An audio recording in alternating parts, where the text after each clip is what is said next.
Hi, I'm Damon Fairless.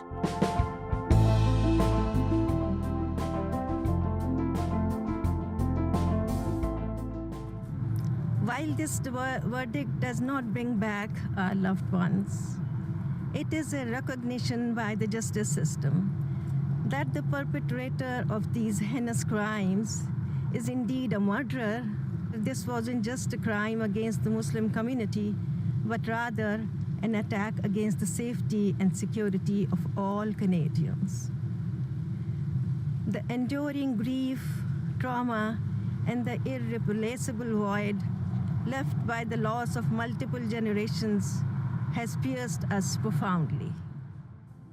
Tabinda Bukhari is the mother of Madia Sulman, who along with 4 members of her family were violently struck by a pickup truck in June 2021 in London, Ontario. The Afzals, who were Muslim, were out for an evening walk when they were attacked. The only surviving member of the family was a 9-year-old boy, and he was seriously injured at the time.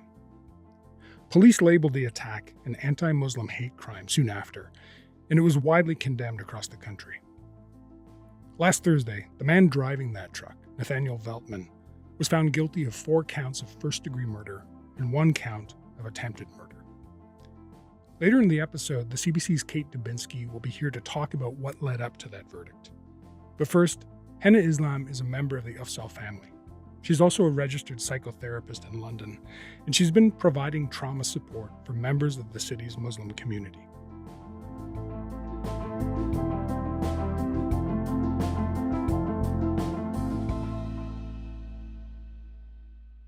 Hi, Henna. Thanks so much for coming on Front Burner. Hi, thanks for having me here. Henna, it's been a few days since the verdict came down. How are you doing? How are you feeling? We've had a lot of mixed emotions. Obviously, there is a lot of relief, but for me and a lot of us in the family, it's been a roller coaster of emotions. So it's and I mean the fact of the matter is, our life is still we still have that a massive hole that will continue to exist. And the verdict was is definitely an important aspect towards our healing, but we're just trying to figure out what's the next step in moving forward now that that chapter is closing. We have a large family, a lot of community support as well. So we have our faith that helps guide us, helps us move forward. You work as a psychotherapist and often with young people who are part of London's Muslim community there. A lot of them, I understand, were friends of Yumna Afzal, who was 15 years old at the time she was killed. I'm wondering what the experience of the young people you're talking to has been like over the last couple of years as they presumably work through the trauma from that attack. Obviously, because of the nature of the attack, and there was a child, the murder killed a child and orphaned another one. Mm-hmm. A lot of youth were impacted. In our society, oftentimes the voices of youth, when it comes to grief, is disenfranchised. Mm-hmm. They're pushed back, and it becomes they're often not heard. And in this case, where the impact of the crime, it's political. Mm-hmm. And so in a political setting, children's voices are even further pushed back. We don't think they're mature enough to talk about this. So we felt it was extremely important in this case to bring their voices forward. And a lot of the youth that I do work with, we have used activism as a form of expressing the grief. And it's been very, it's a lovely way to be able to move forward. So I work with the youth in the Youth Coalition Combating Islamophobia, which started right after the attack. And it was an opportunity for the youth to channel their emotions into productive actions and to advocate for not only our London family, but to stand up against anti-Muslim hate. they've, for example, created a mural at the attack site, and it's reclaiming that space. And then, they've also engaged in creating an education curriculum for school boards because, as we know, the murderer was not too much older than these youth. And so it became very important for them to tackle this problem from where it might have started. And so that has allowed them to teach and take action themselves about anti-Muslim hate, which often gets ignored. So I think making sure the voices of youth is heard in different ways was essential, and it's played a great role in their healing and empowering them to know that they should be heard and they can make a difference.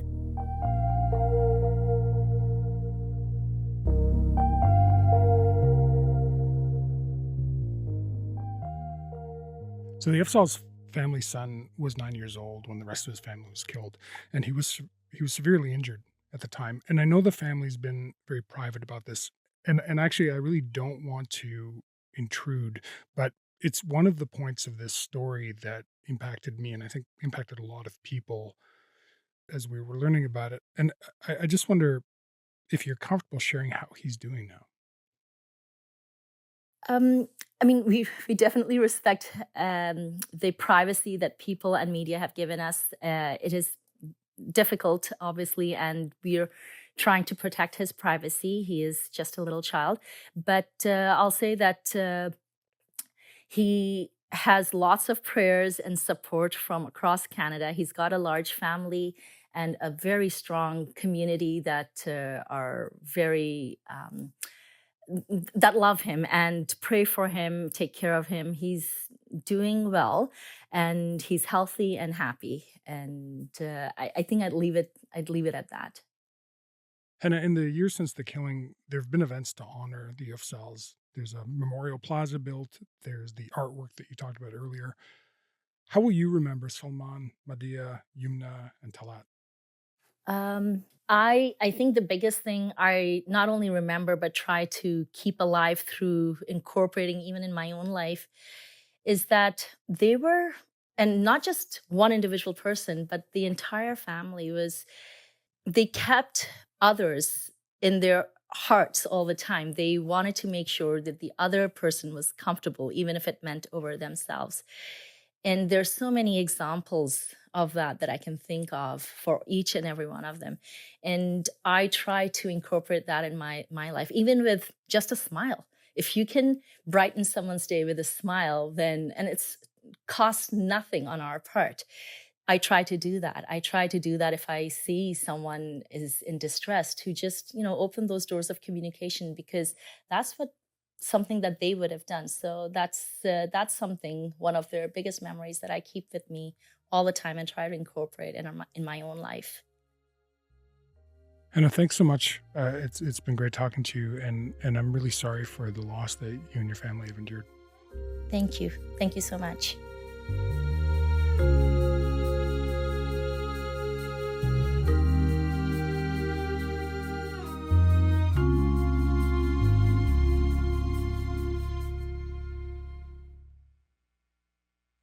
For more on the verdict, I'm joined by Kate Dubinsky. She's a CBC News reporter in London, Ontario, and she's been following the trial. Hi, Kate. Thanks so much for coming on Front Burner. Thanks for having me, Damon.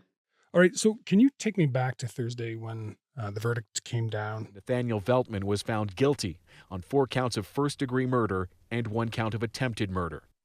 It took the jurors less than 6 hours of deliberation to make up their minds. The evidence proved... What was the feeling like in the courtroom? Well, it was really tense. So it's been a really long 2.5 years since the attack happened. And it's been a long 2 months of trial and months of testimony that included a lot of racist, Islamophobic things being said in that courtroom. So the evidence pointed toward a guilty verdict, since the beginning, but you just never know what a jury's going to do. The gallery of the courtroom was packed. The judge said she knew that it was going to be emotional, whatever happened, but to try our best not to react. When that first guilty verdict was said, there were sort of relieved gasps, sobs, lots of people hugging and crying. And coming together because this had been such an emotional and tense moment. And what was Nathaniel Veltman's reaction like?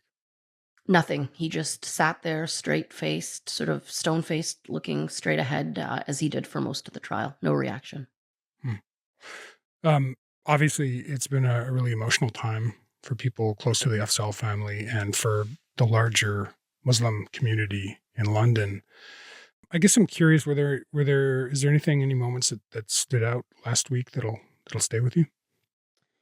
I think it was right after the verdict. We heard the verdict, everything, sort of all the bureaucratic stuff happened afterwards, and the media was gathered outside on the front steps of the courtroom, and Tabinda Bukhari came outside. Now she's the mom of one of the victims. She's an older Pakistani woman. She came out flanked by family members, by supporters. We, the relatives of our beloved London family, Salman, Talat, Madiha, Yumna and Faiz, wish to convey our gratitude for the support and solidarity expressed during these last 2.5 difficult years. And she had this strong voice, and she talked about the verdict bringing some sense of justice, that the moment of attack saw the worst in humanity, but also the best. That juxtaposition between the diabolical intentions of a hell-bent criminal and the love expressed by beautiful, teary-eyed strangers has become a catalyst for unity and justice. That moment when she came out and said thank you, and expressed her thoughts, that moment will definitely stick with me. Now, before that, the jury deliberated for only 6 hours before deciding on the verdict. Can you just take us through, I guess, fairly quickly, some of the key evidence that was presented before they came to that verdict? Yeah, one of the key pieces of evidence was this hours-long interview that the accused did with a detective in the hours after the attack. So he basically told the police officer that he had been planning this attack since March. It was terrorism. I'm not gonna try to get a lighter sentence by saying it was just murder, not terrorism. He said that at that point he had been watching hours and hours of far-right material. He's called it a far-right online rabbit hole that he fell down. And he explained his views to the detective that he wanted to commit a terrorist act. He wanted to send a message to Muslims in Canada to get out, and to Muslims in the UK and others to not come here. And he also wanted to send a message to other angry young men that you can do this too, even if you have no access to a gun. He said he was inspired by other white nationalists and he wanted to inspire others. So he said all of this in this hours-long interview with a detective. And then we heard that, before June 6th, 2021, he bought a truck. He outfitted it with a gigantic grill bar or push bar. He researched how quickly the speeds of cars at which pedestrians are more likely to die. There's a piece of paper with his handwriting found. And he wrote a document called A White Awakening, a manifesto, where he mimicked some of the words that other white supremacists had used in their manifestos. And we watched the video surveillance as he drove. It stopped right at the moment of impact, right before he ran over that family.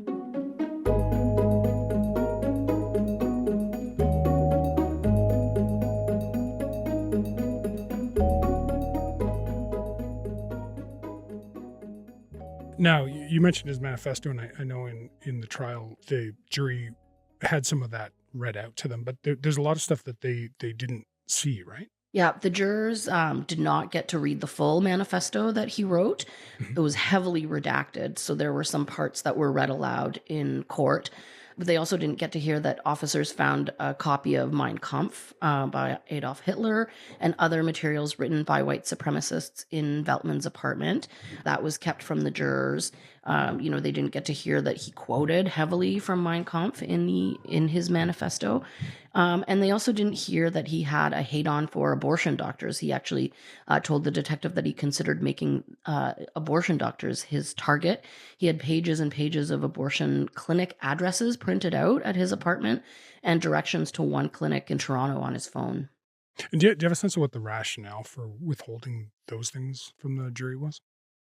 Yeah, it was because in Canada, bad character evidence is not allowed. And so the judge thought that it would sort of impede his right to a fair trial. So the judge said over and over again, he's not on trial for his beliefs. His beliefs might be antithetical to everything the jury might think, but he's not on trial for his beliefs. He's on trial for this particular action. And so the fact that he, didn't like abortion doctors had no bearing on the fact that he killed a Muslim family. So coming out of it, what's the portrait that was drawn of Veltman? What came out in the trial of the kind of person he was? Yeah, well, the portrait that he painted of himself was one of this kid who grew up in a strict Christian home. He was homeschooled. He didn't have a lot of friends. A psychiatrist that testified for the defense talked about him probably being on the autism spectrum, Mhm. that he had obsessive compulsive disorder, that he was depressed. I was at the end of my rope, Veltman said, in this state of mental deterioration, being tormented by horrible thoughts. But I think ultimately, the picture that we had of him was of this really angry, screwed up young man who spent hours and hours a day online. Veltman testified he spent 12 hours a day or more watching online conspiracy theorists like Alex Jones.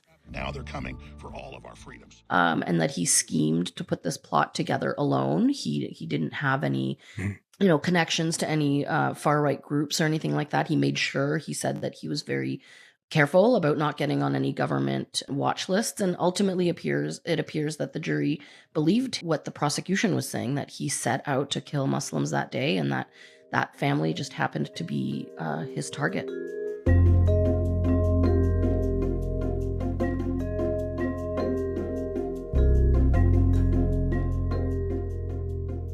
So, Kate, when you were on the show last time, we talked about how this trial would test Canada's terrorism laws. Mm-hmm. Do we know how the terror charges factored into the jury's deliberations? It's the first time that terrorism could be considered by a jury as a way to get to a first-degree murder verdict. So usually first-degree murder means a murder that is planned and that is deliberate. But the jury here could consider whether or not they also thought that it was terrorist activity, which is defined as an act of violence that's motivated by religious, ideological, or political purposes, and that it's that the motive is to intimidate a segment of the population. So in this case, Muslims. So we actually don't know what the jury thought, because we don't know what jurors, what happens in deliberation rooms in Canada in juries. So when the jury was polled, all of them were asked whether or not they agree with the first degree verdict, and they all said agreed with very strong, loud voices. But we won't find out what factor the terrorism charges played in the jury's deliberations.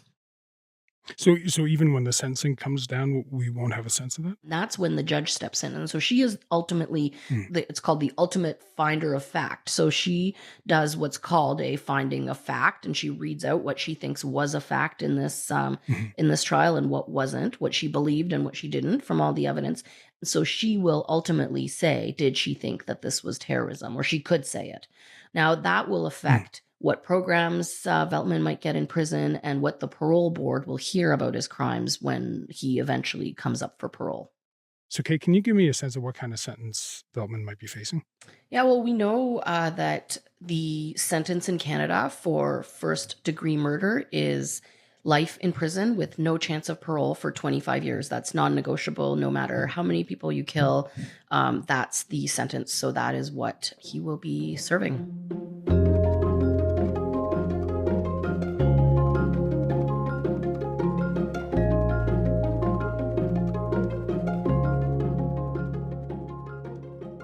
So I want to move away from the trial now and talk about the impact this has had on the community, the Muslim community in particular in London. Obviously, it's been a hugely emotional time, a really difficult time. What have people been saying about how they've been coping with this? Yeah, well, it's been very difficult. During the course of the trial, as I said, there's been some very racist, very Islamophobic things said in court. The things that he said in his manifesto, his beliefs. And Muslim community members have told me that they're just so glad it's over and that there is a sense that justice has been served, that he was found guilty. But they're also glad that this has been a time that they've been able to shine a light on the Islamophobia that they face every day, especially people who are visibly Muslim. This family was targeted. He said he saw that they were wearing traditional Pakistani clothing, and that's why he targeted this family. And so that's really been a vehicle for people who wear traditional Islamic clothing every day to say, we face Islamophobia every single day and we need to talk about it. And so this idea that this doesn't happen in Canada is just not true. And here's an extreme example of where that leads, but also the day-to-day things that people face have really come to the forefront. So just a couple of follow-ups on that. I guess I'm curious what kind of support has been provided in the community, if any. Yeah, well, the federal government did announce that they would provide just over $200,000 in funding for a community support program through the Muslim Resource Center here in London. And there has been a lot of coming together of people within the Muslim community, therapists, imams who are talking to each other and talking to their community, saying, let's talk about this. One of the victims was a 15-year-old girl. This horrible attack really impacted all of her friends and people, young people in the community. And so there's a real sense of sharing what is going on and coming together and sort of helping each other through some of the more difficult aspects of the trial and of the some of the horrible things that people face every day. And then I guess the other thing I want to follow up on is that this verdict has come at a time of heightened tension, a lot of hate speech, including increased instance of Islamophobia. So I guess I'm curious how worried folks are in London and the community that something like this could happen again. They're worried. Someone talked about that after the verdict. That exactly like you said, there are heightened tensions. There's increasing incidents of Islamophobia as this verdict comes down, and they are worried that smaller attacks could happen or bigger attacks. But they also said that the verdict gives them some comfort because it shows that actions will not go without consequences. And so they hope that it sends a message to someone else contemplating an attack or sitting in their room thinking about doing something like this, that it will come with consequences, and it will come with the harshest consequences that we have under Canadian law. Right. Thanks so much, Kate. I really appreciate you coming on and talking about this with us. Thanks for having me, Damon. I appreciate it.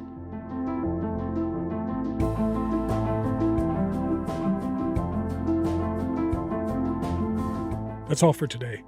I'm Damon Fairless. Thanks for listening to Front Burner. We'll talk to you tomorrow.